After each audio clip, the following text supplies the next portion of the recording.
Subcompact SUV slash crossover slash wagon slash hatchback, whatever you want to call these two, they're very popular. The 2024 Subaru Crosstrek is brand new and is a fan favorite across the Northwest and New England.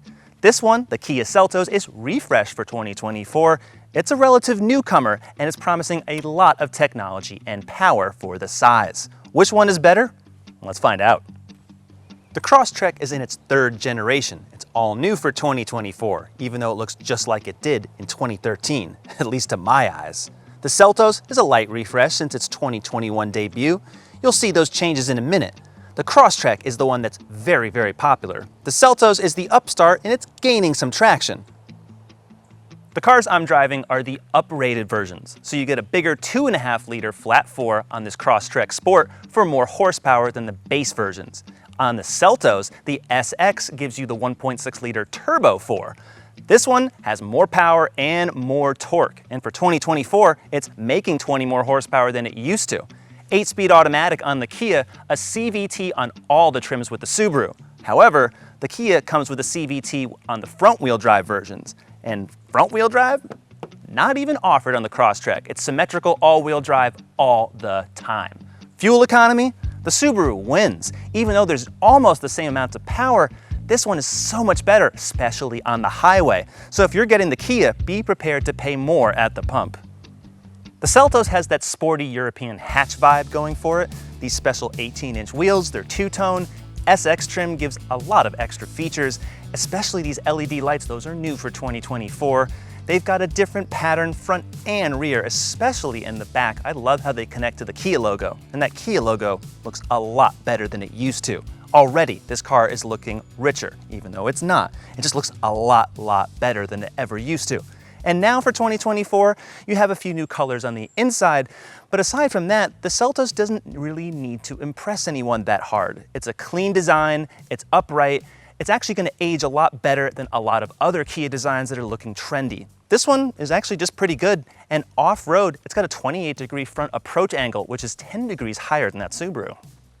The Crosstrek has classic style. It's been out for 10 years, and this third generation is a little crisper, a little tighter up front, but it's basically like a Jeep. Everyone recognizes this car. It's a little nerdy because it's a jacked up wagon and it's compact and has a very, very short stubby tail.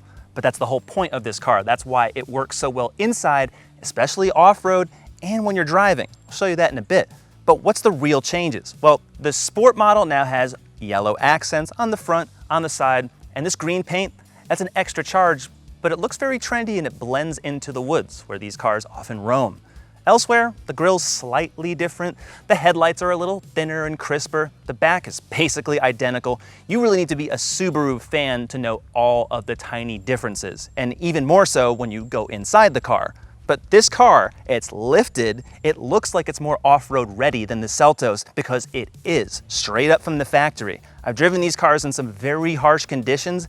You can beat the hell out of them and they'll still hold up, and the style reflects that.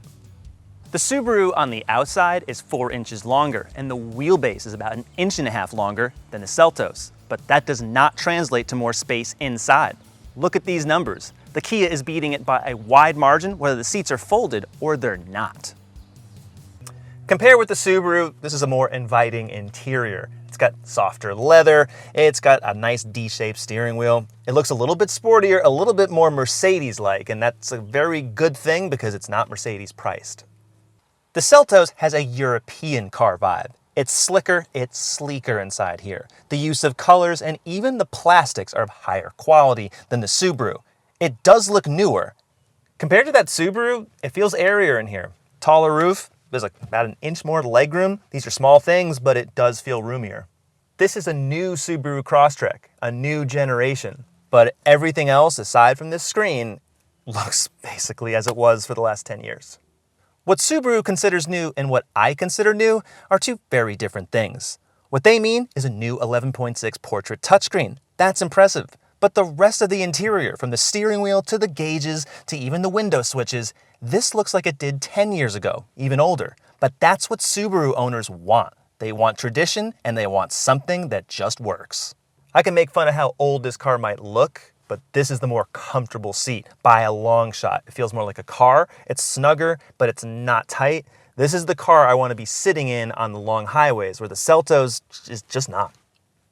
Legroom is great, just like the Seltos. Headroom, not as much, even though it's scalloped. And even though it feels relatively the same width, this side glass, just because it's not as large and open as the Seltos, it makes this car feel more cramped. Finally, most of the Crosstrek trims have this screen, 11.6 inches, and it's portrait. It is not the prettiest. I think it looks really cheesy, but it is easy to read. Everything is very accessible at a glance, color-coded, like for the radio, and there's separate volume controls over here, including for the climate, which you can also adjust down here. It is a bit laggy, so I don't like that. And it also does not have a lot of the sophistication of the Kia, which means you can't really have the connectivity and the apps and all the other things that Kia offers. You can look around in here, but I would recommend that you don't. It is functional, but other than that, not that great.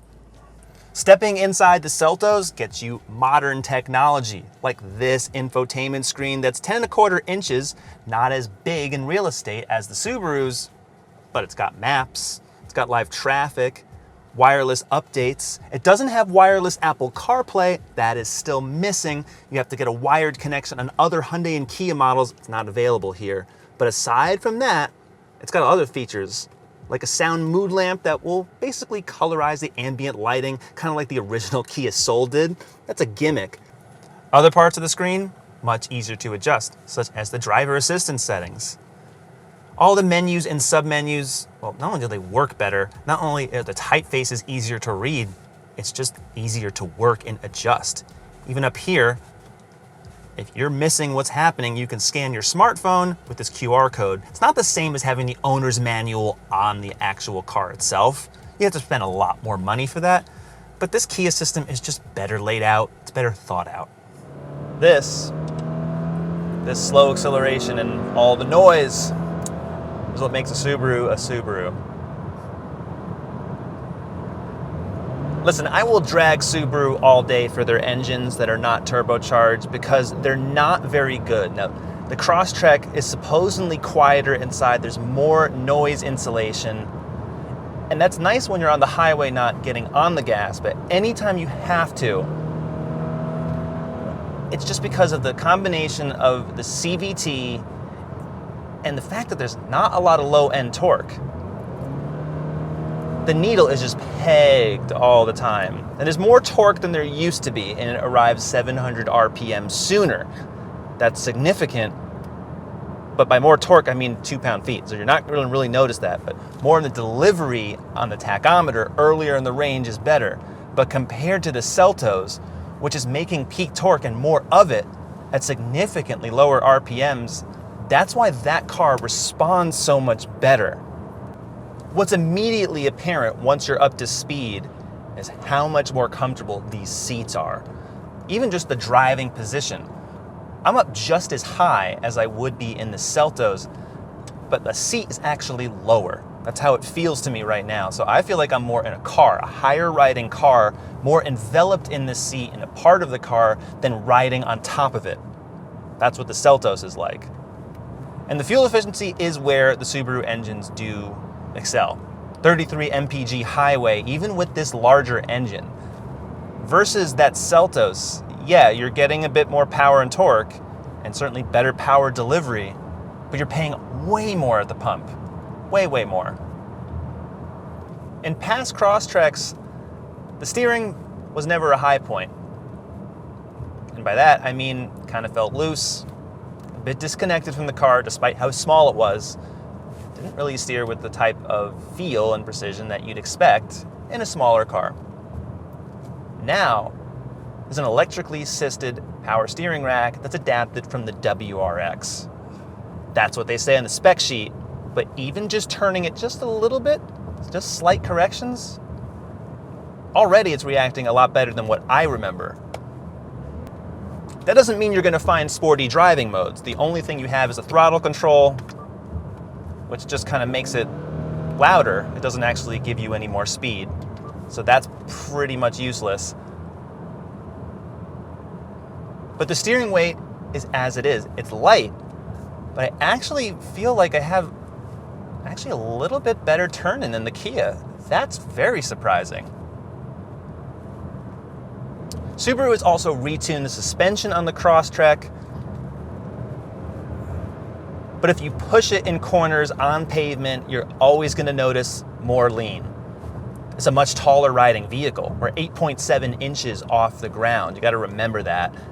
The body lean, really not as bad as I remember it being before. And to me, I like the fact that this car can handle the bumps and the potholes and all the other very poor pavement imperfections that characterize where I live in New England. I think this is the better suspension setup. I do. Because neither of these cars, the Kia or the Subaru, they are not meant for performance driving. Here's another surprise. Even though the Crosstrek feels slower, it has paddle shifters and it doesn't have actual gears. Be that as it may, these gear ratios that it has within the CVT actually feel like better gears than the Kia. I'm getting better engine braking, and part of that is due to it being a larger displacement engines. The really small engines don't have as much engine braking because they physically can't provide that. But this one, especially going down hills, it slows the car down noticeably, and I like that. I like having the control right on the wheel. So forget about performance driving, just to have control, especially if you got this thing loaded up on the roof, on the back with bikes. The extra control without having to lean on your brakes constantly, I like that. That works a lot better than the Seltos. For me, I'm having more fun driving the Crosstrek than I thought I was going to have. There's still the body lean, but I'm getting a lot more comfort. I feel more comfortable driving this car, even though dynamically I know the Seltos wins in all those areas. It's the combination of the seats, the quietness when you're not on the gas, and these paddle shifters. I just feel more in tune with the car.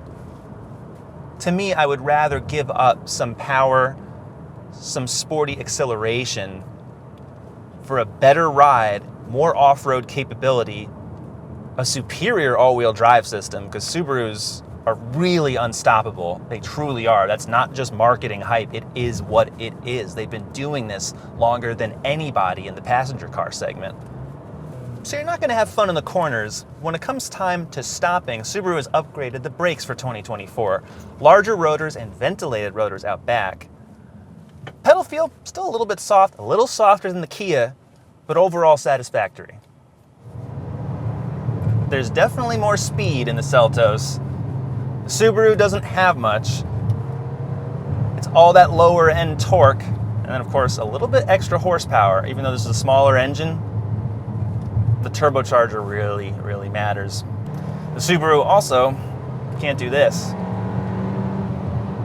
But even though the Seltos does make a fair bit of noise, it's making less noise than the Subaru, and forward momentum is achieved.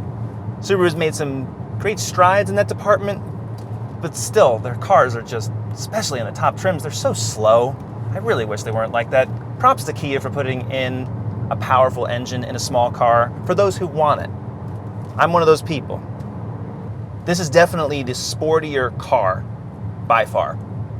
Not only in just terms of acceleration and mid-range, but also steering, handling. I liken this chassis setup to more of the smaller Volkswagen Group cars, like the Taos or the Golf. The handling's just nice. It's firm, but it's not overly stiff. And the ride quality on these 18-inch wheels, pretty nice. But it's definitely firmer than the Subaru. The Subaru has a lot of just cushioning. Longer spring travel.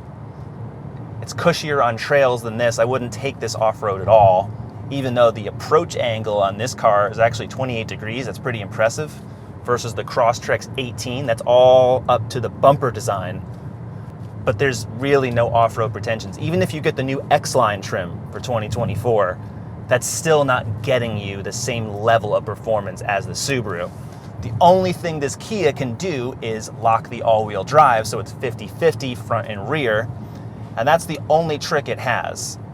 So for on-road driving, constantly, if I was to rate nothing else, it'd be the Seltos. If I had a lot of mixed driving where I'm going up to the mountains skiing or just have a lot of unplowed roads, I'd want the Subaru. And for me, despite how fun this car is to drive, and I am enjoying it right now more than the Subaru, the roads and life is just not perfect. So I would probably take the Subaru because I know how unpredictable weather is, especially in New England. So if you're in a perfect weather type of climate, maybe this is the better choice. But if you want all of the all-wheel drive traction and all the reliability and robustness, it's the Subaru. You will pay extra for all this really nice power delivery. The fuel economy compared to the 2.5 liter in the Subaru, it's significantly worse, it is. Every time I get into a small SUV, I'm always hoping, but never get the actual realization that I get more fuel economy. But over and over again, anytime you lift these things from a regular car and put in a slightly more powerful engine, these are the results. And if you're loading up your Seltos, having highway driving assistant is very nice. It will steer between marked lanes. It's not a full hands-free system, so don't treat it like that. But it includes every single thing you can have. However, the Subaru, that comes standard. So Subaru's EyeSight, which also has lane centering and adaptive cruise, that's standard on every trim. So there's more value with the Subaru, and you have to spend a lot more on the Kia to get those same features. The 8-speed automatic also shifts pretty well, even without paddle shifters. And it's a pretty good time in this car versus, other cars that have less power.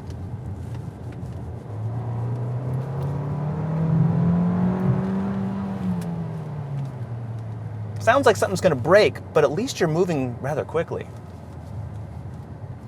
I will give it up to Kia for having some pretty good brake feel. That's something that the Subaru doesn't ace quite as well. The 2024 Kia Seltos starts at $24,390. There's 5 trims. This SX is the top one, $33,085 fully loaded with destination. The 2024 Subaru Crosstrek also has 5 trims. It starts at $24,995, and this one is not completely loaded. It's the Sport at $32,605 with destination. Competitors, there's other Kia and Hyundai crossovers like the Soul. There's the Mazda CX-30, the Chevy Trailblazer, and about a dozen and a half more. My winner is the Subaru Crosstrek. Why? It's not because it's slower. I don't like to go slower. It's also not because it's not as nice inside, because really the materials aren't as good as what you'll find in that Seltos. But what it has is more comfort, and it has the reliability and the resale value that Kia will probably never have. Subaru communities, the fans base behind this car, everyone likes it because it's tough and it's dependable, and it doesn't cost that much. The fuel efficiency is higher. It's just a more comfortable car. And let's face it, if you're driving around where this car is very popular, like New England, you'll look like money. That's what it really is. This signifies class, and it doesn't cost a whole lot of money. So what do you think? Go to CarGurus.com, subscribe for more comparisons. We'll see you next time.